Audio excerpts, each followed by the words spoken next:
Setiap sah belum tentu berpahala. Setiap ibadah kita yang sah menurut hukum fikih belum tentu diterima Allah Subhanahu wa ta'ala. Kenapa? Karena tiap-tiap orang itu sesuai dengan apa yang ia niatkan. Bismillahirrahmanirrahim. Alhamdulillahilladzi akmala lana ad-dina wa atamma alaina an-ni'mah wa ja'ala ummatana walillahil hamdu khaira ummah. Ahmaduhu ala ni'amihil jammah. Ashhadu an la ilaha illallah wahdahu la syarika lah, syahadatan takunu liman i'tasama biha khaira ismah. Wa ashhadu anna sayyidana Muhammadan abduhu wa rasuluhu arsalahu lil alamin rahmah.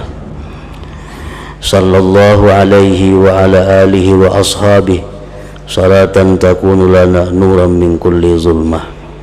Amma ba'd. Yang kita hormati dan kita cintai para habaib dan para alim ulama, para muhibbin, hadirin hadirat rahimakumullah.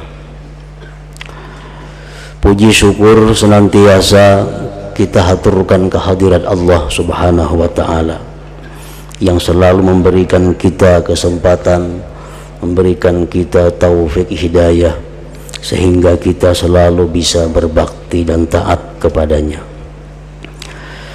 Salawat dan salam kita haturkan kepada junjungan kita Nabi besar Muhammad sallallahu alaihi wasallam dan juga kepada seluruh keluarga, para sahabat, zuriat dan pengikut beliau.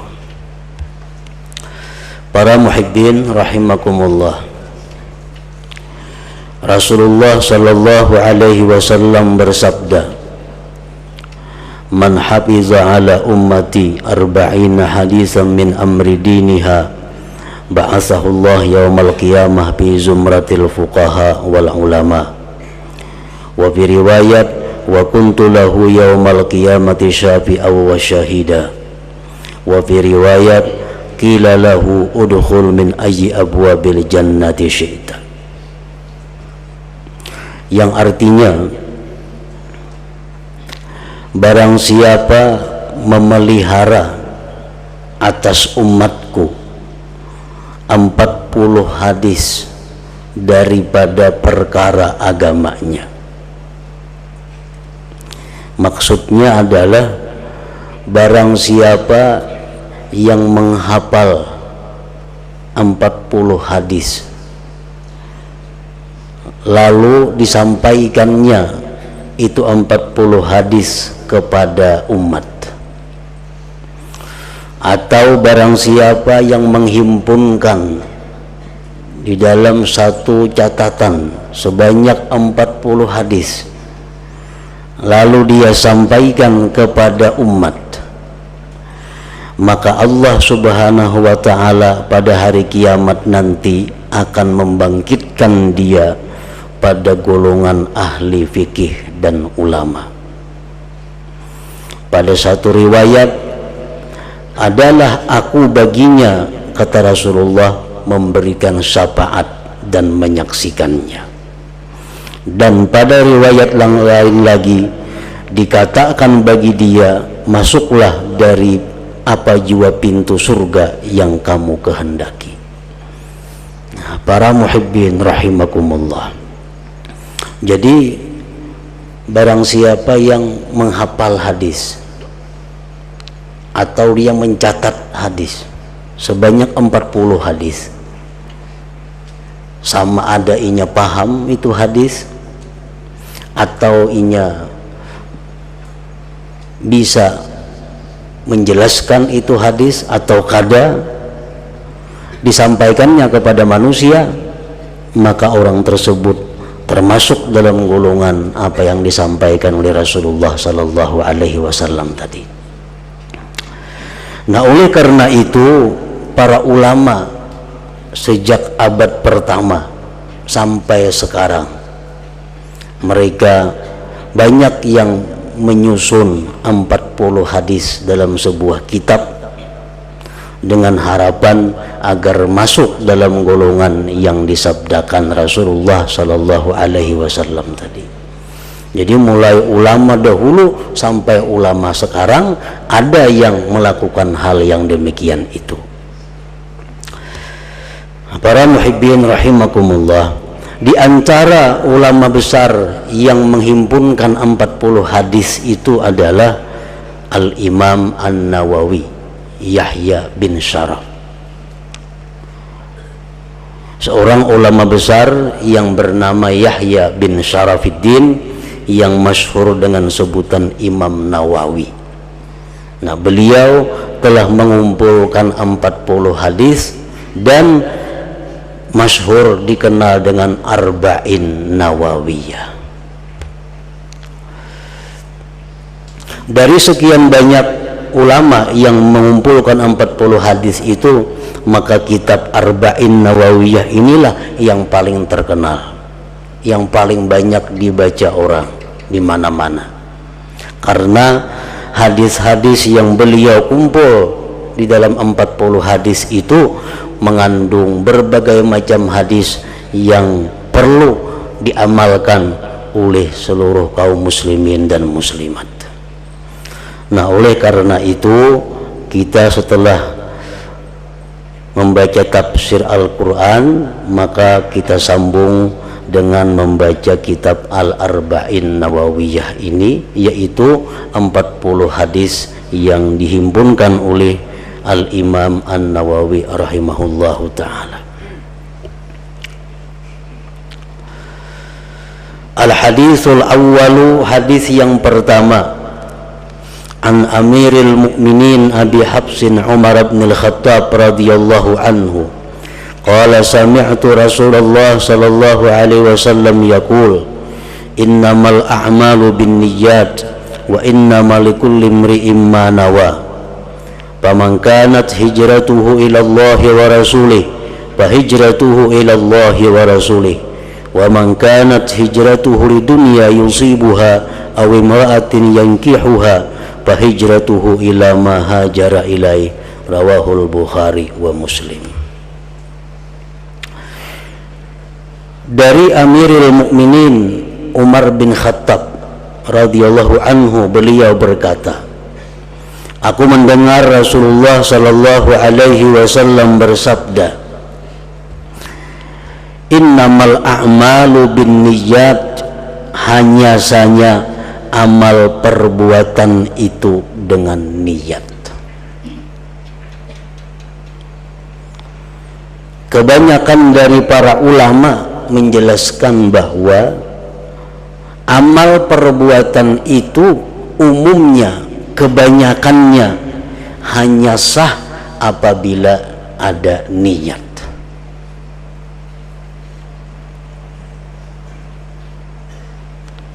Kecuali ada beberapa hal yang kada perlu niat, seperti memandikan orang mati, itu kada perlu niat. Artinya walaupun kada berniat sah. Namun kebanyakan amal perbuatan itu tidak sah kecuali ada niatnya.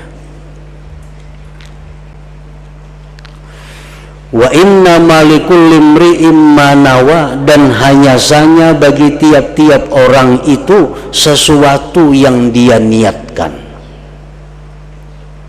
Setiap sah belum tentu berpahala. Setiap ibadah kita yang sah menurut hukum fikih belum tentu diterima Allah Subhanahu wa ta'ala. Kenapa? Karena tiap-tiap orang itu sesuai dengan apa yang ia niatkan. Jadi pengertian niat itu mengandung dua perkara. Pertama, menyengaja. Yang kedua, agar berpahala diperlukan motivasi atau dorongan yang baik. Jadi niat terdiri dari dua. Pertama ada kesengajaan, sengaja, sahjaku, Yang kedua, dorongannya apa? Karena kita berbuat sesuatu pasti ada yang mendorong, pasti ada tujuannya. Nah, jadi niat itu himpunan dari dua hal. Pertama, kita menyengaja melakukan sesuatu dan terdorong oleh sesuatu apa. Bila dorongannya itu baik, maka kita akan mendapat kebaikan. Bila dorongan sesuatu itu jahat, kita akan mendapat balasan yang setimpal. Nah, itu dimaksud dengan likullim wa innama likullim ri'im ma nawa. Orang melakukan sembahyang,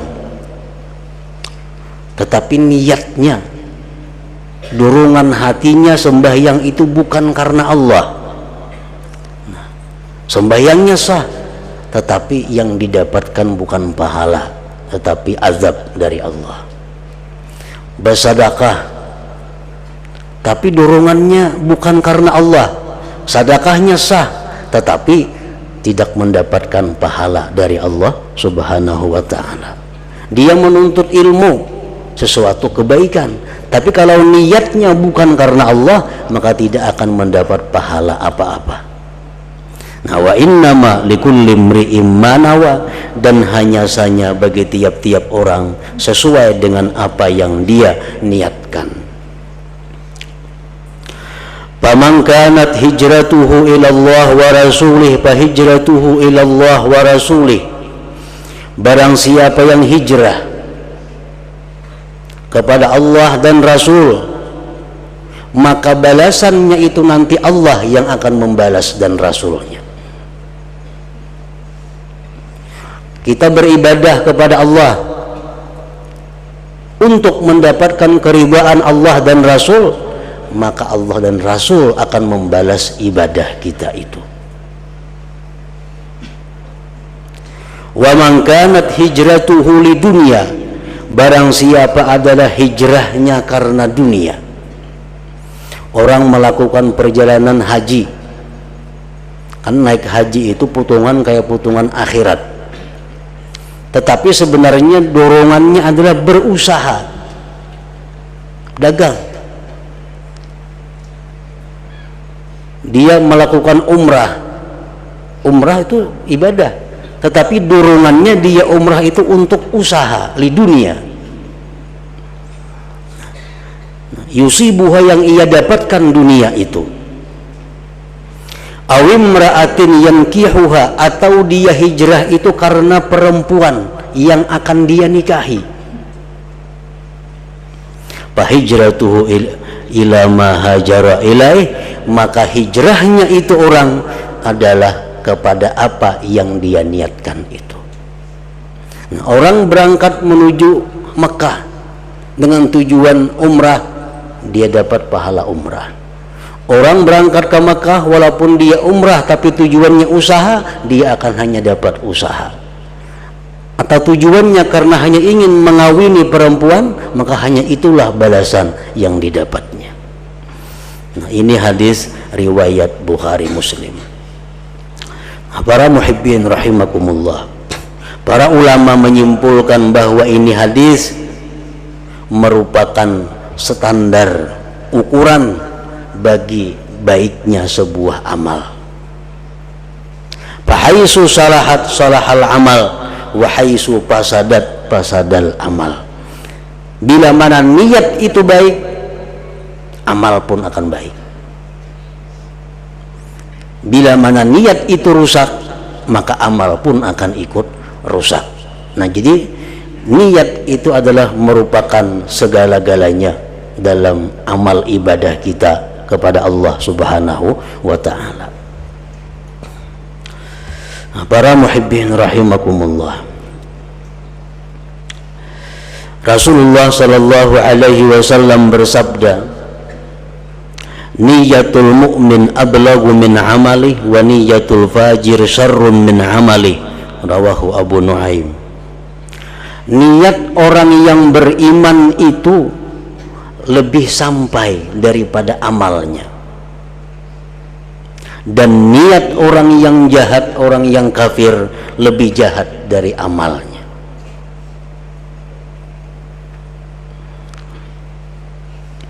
Orang yang beriman kepada Allah, dia hidup dalam dunia 60 tahun. 60 tahun umpamanya.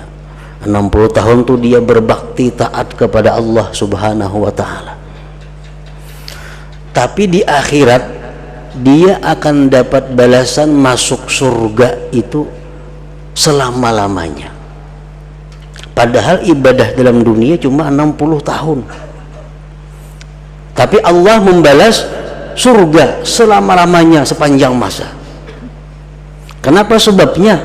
Karena niat. Sebab orang beriman itu berniat dalam hatinya, andai kata dia diberi umur sepanjang masa, dia akan taat kepada Allah Subhanahu wa taala. Nah, sehingga dia umur 60 tahun dia wafat, tapi niatnya sebenarnya taat kepada Allah sepanjang masa.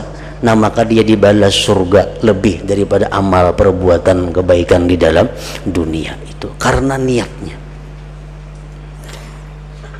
Dan niat orang yang kafir lebih jahat dari amalnya. Orang kafir 60 tahun menyembah berhala, 60 tahun menyembah matahari, mati masuk neraka selama-lamanya. Selama-lamanya masuk neraka. Padahal ini kafir dalam dunia cuma 60 tahun, tapi disiksa neraka selama-lamanya. Karena apa? Karena niatnya. Karena si kafir ini punya niat, andai kata dia hidup sepanjang masa, dia akan kafir kepada Allah. Nah, jadi itulah Rasulullah menyatakan niyatul mu'min ablag min amalihi wa niyatul fajir syarrun min amalihi. Nah, para muhibbin rahimakumullah, dalam riwayat yang lain disebutkan bahwa niat orang yang beriman itu lebih baik daripada amal perbuatannya.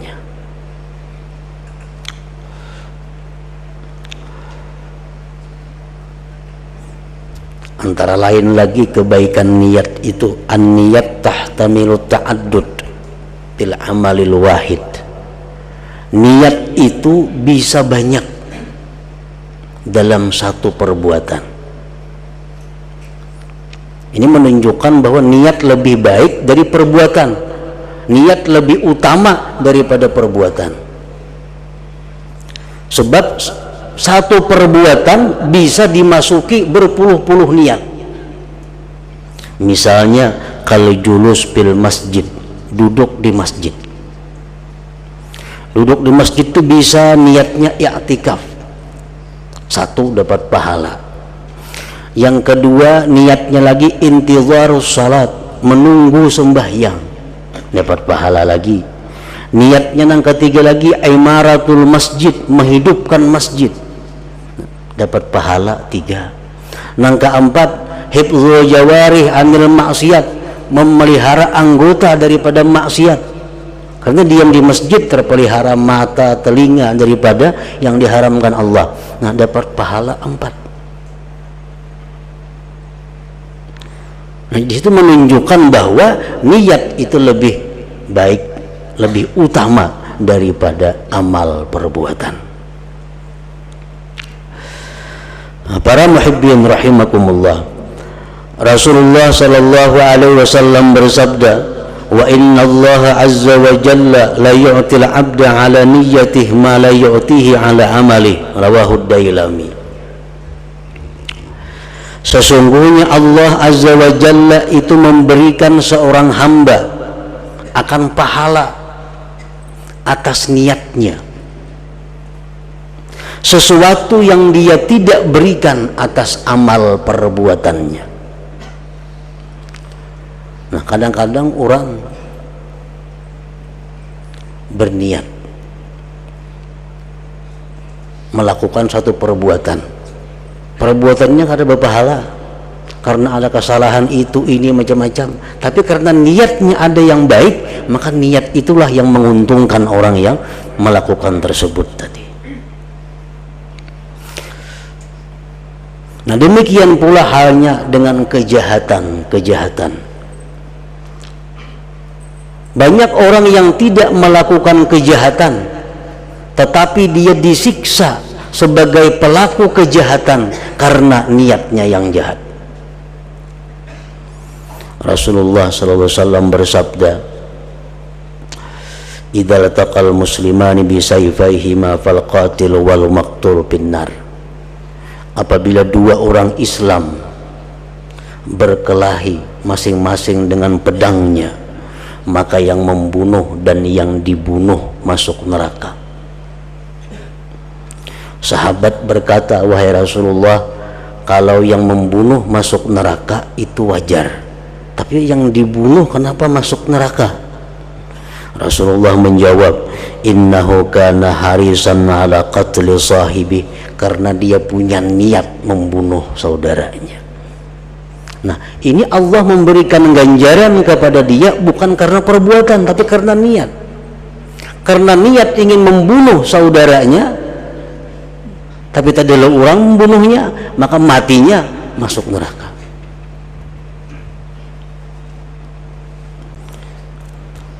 Rasulullah bersabda lagi, "Inna bil madinati la rijalan masirtum masiran wa laqata'tum wadiya illa syarikukum bil ajar habasahumul marad." Rawahu Muslim. Ujar Nabi kita dalam satu peperangan jauh dari Madinah. Ujar Nabi kita di Madinah itu ada beberapa orang yang mana dia tidak menjalani sebagaimana jalan kita ikut berperang, tapi dia bersama-sama kita dapat pahalanya, sebab mereka tertahan oleh sesuatu penyakit. Artinya apa? Di Madinah ada orang yang hendak umpat perang, tapi karena sakit kada kawa umpat, tapi pahalanya tetap mereka dapat sebagaimana didapat oleh orang yang berperang itu. Nah, ini menunjukkan bahwa Allah memberikan pahala bukan karena perbuatan tetapi karena niatnya. Para muhibbin rahimakumullah, diceritakan ada dua orang bersaudara, si A lawan si B. Si A hidupnya taat kepada Allah Subhanahu wa ta'ala dan dia berada di rumah di lantai atas, di luteng. Nah, si A ini gawiannya beribadah kepada Allah siang malam, kada tahu urusan dunia. Di bawah nang ading kada tahu urusan taat, maksiat melulu diperbuatnya hari-hari. Nah, boleh ke rumah membawa kawan, bawa minuman, permainan di bawah, kakak di atas beribadah kepada Allah. Nah, suatu hari datang syaitan menggoda nang kakak si A nih. Uya syaitan ikam menyaurangan beribadah, jaka umpat ading di bawah tuh rame orang di situ. Masalah itu maksiat kan kayaknya tobat diterima Tuhan aja tobatnya. Jaka umpat ke bawah situ bergabung. Ikam umur masih macam-macam rayuan syaitan. Akhirnya nang kakaknya tergerak hati, mau bujur juga nih jaka aku ke bawah umpat berami-rami. Sedangkan nang ading di bawah ini dikala itu diberi Allah taufik, dia berpikir, ujar ading itu alangkah hinanya aku, selama ini aku maksiat kepada Allah, untungnya kakakku di atasnya taat saja kepada Allah. Jika aku ini umpat ke atas luting, aku tinggalkan bawah ini ranah sudah. Nah, di saat itu nang ading naik ke atas luting, naik di tangga, hendak mendatangi nang kakak. Nang kakak hendak turun mendatangi nang ading ke bawah dengan niat masing-masing. Begitu nang kakak hendak turun, gugur nang kakak, tekanan nang ading mati kedua-duanya. Nah, di akhirat nanti nang kakak ini dihalau bersama orang-orang yang maksiat kepada Allah Subhanahu wa ta'ala, sedangkan yang ading ini dihalau bersama orang-orang yang taat kepada Allah Subhanahu wa ta'ala. Kenapa sebabnya? Karena niatnya. Nah, Para muhibbin rahimakumullah. Nah, jadi sedemikian penting masalah niat. Maka setiap orang yang beriman itu hendaknya belajar mengetahui dan memahami betul-betul bagaimana niat itu, sehingga setiap amal perbuatan kita didasari dengan satu niat yang baik. Karena dengan niat yang baik, walaupun yang kita lakukan itu perbuatan yang mubah, perbuatan adat, perbuatan yang boleh, tapi karena niat yang baik akan bernilai pahala, bernilai ibadah di sisi Allah Subhanahu wa ta'ala. Nah, dengan mempelajari niat dan mengamalkannya, seseorang akan mampu 24 jam berada dalam taat kepada Allah Subhanahu wa ta'ala. Asalkan dia mengerti, mengetahui bagaimana niat dan cara mengamalkannya, maka dia hidupnya ini 24 jam sehari semalam tidak keluar daripada ibadah, daripada taat kepada Allah Subhanahu wa ta'ala. Nah, jadi mempelajari niat ini lebih penting sebenarnya daripada mempelajari yang lain-lainnya. Kita belajar masalah berdagang, kalau ingin berdagang wajib. Tapi mempelajari niat berdagang bagaimana supaya baik, itu pun wajib.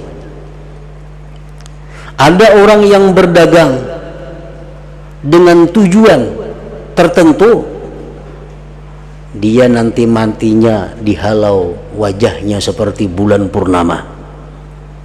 Ada orang yang berdagang tapi niatnya tidak baik, maka dia akan dimasukkan Allah Subhanahu wa ta'ala ke dalam api neraka. Nah, niat. Demikian pula halnya perbuatan-perbuatan lain.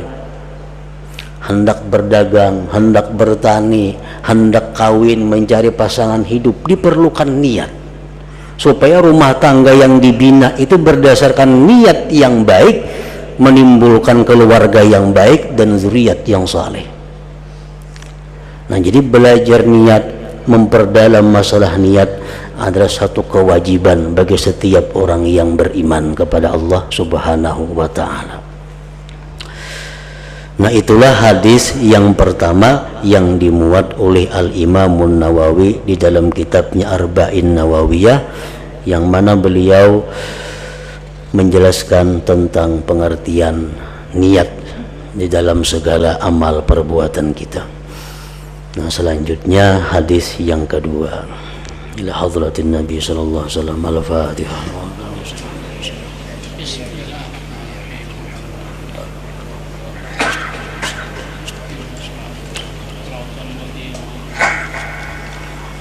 أشهد أن لا إله إلا الله وحده لا شريك له